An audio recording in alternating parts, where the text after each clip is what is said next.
The Yacht Club, past, now read, presents another fictional work in our anthology of stories that need to be told.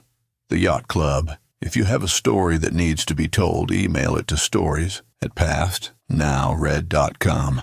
If you like this story, stay tuned each Sunday for the next episode. Now, The Yacht Club. Enjoy. The pilings that shouldn't be. I parked along a front beach at dusk, the Mississippi Sound copper under a falling sun. The Pass Christian Yacht Club stood wide and trim on its forest of pilings, flags snapping, laughter spilling from the deck. The SUV in front of me didn't belong. Army Corps of Engineers, green emblem on the door. Its driver, khakis, visor, clipboard, studied the club like a problem. "Survey season?" I called. "Or y'all building another seawall?" He didn't laugh. He glanced at the yacht club and back. "Funny thing," he said. "Most folks don't realize why they put that place back exactly where it was." Then he folded his map and drove away. The line lodged like a splinter. By midnight, the buoy bells ticked in a rhythm my molars wanted to match. I told myself I was being dramatic. My jaw kept counting. The first thread. In the morning, I called an old college buddy at the Corps. When I told him what I'd seen, he went quiet long enough for me to count to 5. "Okay," he said, a little, no names. Back in the 1940s, long before Katrina, we logged anomalous returns along the coast. Magnetometers, resistivity, crude seismics. Most were noise, one wasn't. Right under the yacht club. "How anomalous?" "Rhythmic," he said. "Not constant, but steady enough you can't blame geology. Oil, caverns, springs, deeper than bedrock, deeper than our rigs." When we overlaid the readings on French and Spanish charts and a Confederate engineer's log from '63, the same circle kept appearing. They didn't have the science to name it. They wrote instructions instead. What instructions? Place weight, don't dig, a beat. Pilings if it ever comes to building. For what? "You don't want the answer," he said softly. "And if you repeat my name, I'll deny the whole thing." He hung up. The kitchen clock ticked like a metronome I hadn't set. Old stories. I grew up on coast stories. Trucks on the beach before dawn.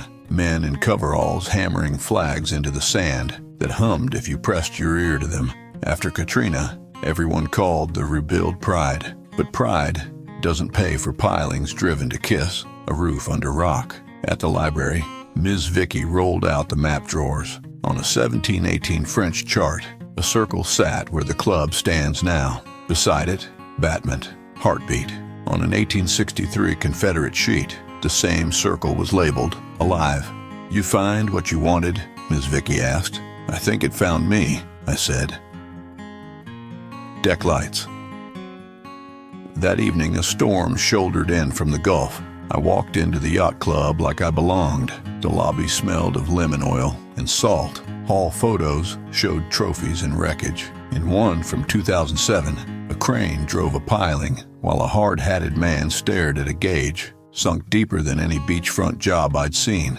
On the deck, halyards chimed. Lightning sheeted the sound. Conversation dipped. In that hush, I felt it. Pressure more than sound. A low, regular throb, too slow for machinery, too deep for surf. My jaw matched it. An older woman, hair silver as fish scales, leaned beside me. "Young folks think they built this place for the view," she said. "But we remember men before dawn, trucks without plates, little metal flags that shivered without wind. Daddy said never dig there. Said the ground wasn't ours to disturb." Thunder rolled like furniture. Somewhere below, something answered in time. The door you don't see. There's a service door behind the bar, down a concrete stair that smells like soap and wet rope. Beyond it, a steel hatch stenciled electrical. The latch had the looseness of practice. Lightning flashed, the power hiccuped, and in that breath between on and off, the pulse came up through my shoes. The hatch opened onto a vertical shaft with ladder rungs bolted down its throat. My phone's beam cut greenish air. Halfway, a catwalk. At the bottom, Another door, older, seal crusted thick as barnacle. A stainless panel winked 3 green lights and 1 patient amber pulse. The amber matched my teeth. "Stop there," a voice said above. The surveyor climbed down smooth as if born to ladders. The visor shadowed his eyes. His clipboard looked like a talisman. "You're in the wrong place at the wrong time," he said. "What's behind the door?" He watched the lights. "Ever press your ear to a shell and swear it's the ocean? Sure, that's your own blood. This is the opposite. You think it's compressors are tied. It isn't. What is it? Old," he said. "Older than the sand. Older than the first story somebody told to make thunder behave. It doesn't want anything the way we mean want. It counts." "It counts?" "Everything. Tide, pressure, moon, our hearts when we stand too close. Sometimes our names." My skin prickled toward the seal. The air tasted of pennies. "You get paid to watch that door?" I asked. "I get paid to keep the pilings true. When they drift, it wakes enough to make men careless. What happens if someone opens it?" "It doesn't open," he said. "It breathes. When it breathes too hard, things reorder themselves to its rhythm." The storm hit full. The amber pulse quickened. The hum dropped half a note. The old door sighed. Not opening, not yet, but easing like a jar in spring. Tick, tick, pause, tick, tick, pause. An image flashed behind my eyes, the coast from above. The club a white pin, and beneath it an oval not stone, not steel. The picture moved when I breathed, as if my breath were borrowed. "Up," he said, voice tight. "If it cycles, we don't stand on the landing." We climbed 2 meters. Emergency lights went faint marine green. Frost bloomed and vanished on the seal as though breath condensed on the wrong side of cold. Then pressure shaped a word in my jaw. My name. Wrong syllables first, then perfect like someone learning how to wear it. "I didn't tell you my name," I whispered. "You didn't have to," he said. Letters that weren't mine. I don't remember leaving the shaft, only deck lights and halyards tapping that stubborn meter. At home, the photocopied Confederate sheet lay face down. When I turned it, pencil writing had appeared where none had been in the library. June 19th, 1863. The circle wakes with the full. Men are drawn to it unawares. We place weight. The counting calms. We forbid digging. The sea speaks a language we cannot command. I pressed my hand to the page and felt my own pulse answer. The Commodore's chart. At noon, the sky snapped blue like a clean sheet. I went back to the club because moths don't refuse porch lights. The Commodore studied a chart pinned to cork. Red grease pencil circles over empty water and over the club itself. "Planning a regatta?" I asked. "Always." "If someone suggested moving the club inland, safer footing?" He looked up, eyes bleached pale by glare. "We don't move the club," he said, "ever. Tradition? Placement." He tapped a circle. "Edges make numbers. Numbers keep us from guessing ourselves crazy. And if the edges fail, everything we build is a conversation with danger," he said. "Some conversations are older than we are." The surveyor slid past like a shadow finding north. "Low tide at 2, he said. "Bring a watch." The longest night. I promised myself I wouldn't go. I went. The sound lay black as glass. The club glowed like a private constellation. By 1:30, the compressors clicked off, laughter thinned, and the building held its breath. The pulse rose through my shoes. We met at the service door and went down. The amber light blinked slow. The greens winked in a pattern that made my stomach want to sway. "Count," he said. I counted. Tick, tick, pause, tick, tick, pause. The shaft felt like an ear. I set my palm to the concrete. Cold, then warm, not heat. Recognition. Pressure pressed back, mapping the bones of my hand and the ladder of my wrist. I held still. "Don't let it take your count," he said. "What does that mean?" "If you match it too long, you'll keep matching it after you leave."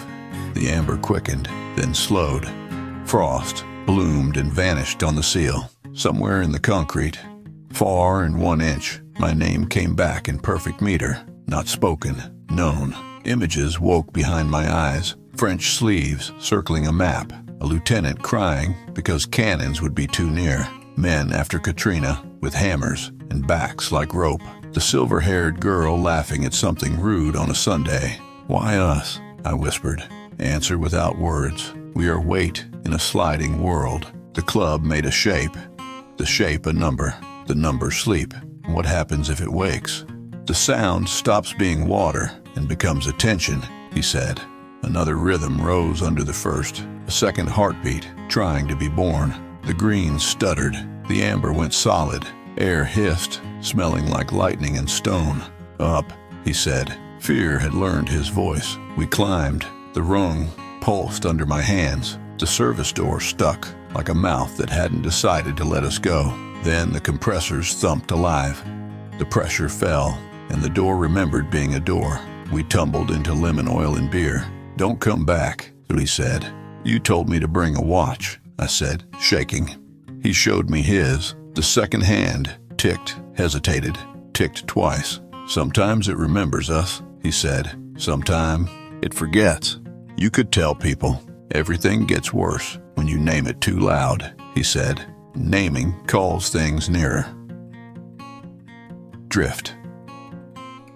For 2 days I avoided the club. On the third night my phone buzzed at 2:05 a.m.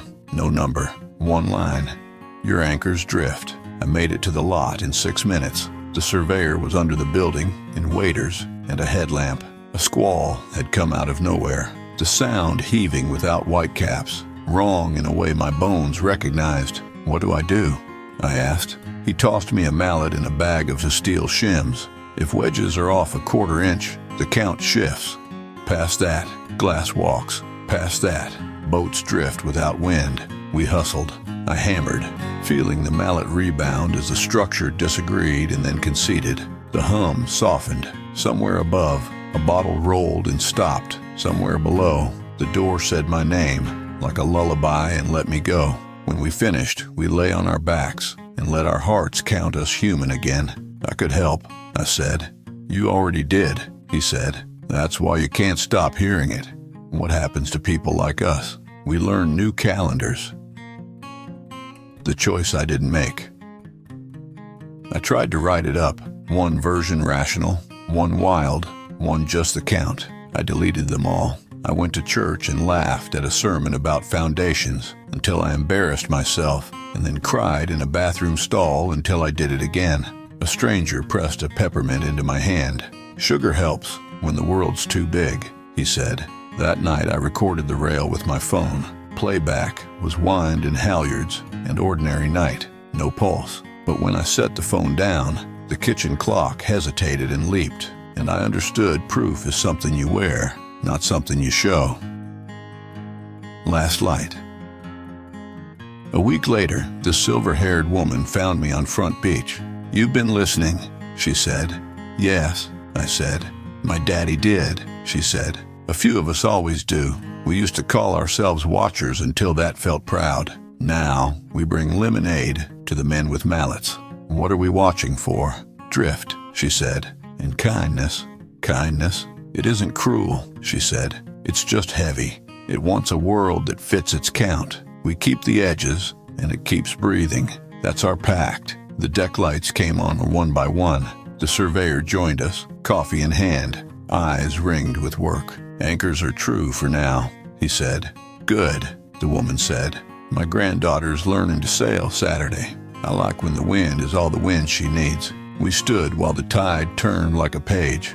The sound made its library hush. The pulse tugged my breath and let it go, like a parent testing whether a child will walk without the finger. Listen. Here's what I can tell you. The Pass Christian Yacht Club is a story you can stand inside. The pilings that shouldn't be are there on purpose. The laughter and trophies are on purpose. We place them where they are because something older than us is counting, and we learned long ago that count plus kindness equals a life you can live. If you want a name, take mine and give it back. If you want proof, bring a watch and a quiet midnight. If you want safety, don't come at all. But if you do, lean on the seawall, wait for the compressors to click off, Let the halyards settle. Put your hand on the rail. When the world holds its breath, you'll feel it. Not sound, not myth, a patient pressure, saying the oldest math it knows. Tick, tick, pause. It isn't trying to scare you or love you. It's trying to be what it has always been, and we are trying to be what we are.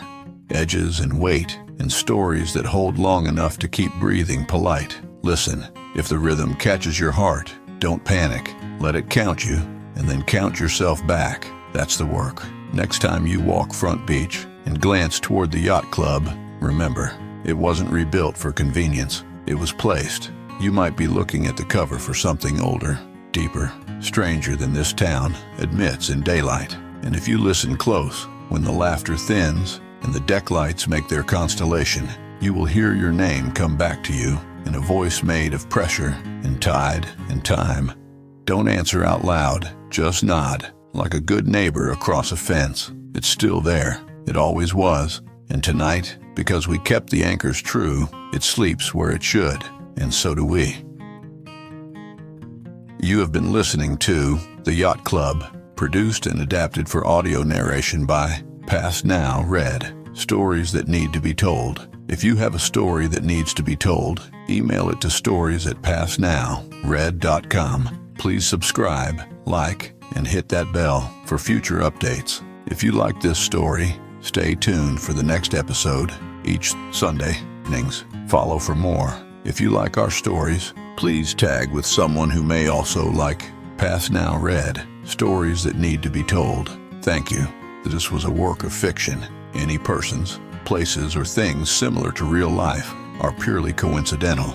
All content and images are copyrighted by Faux Nayhouse, LLC, 2025, all rights reserved.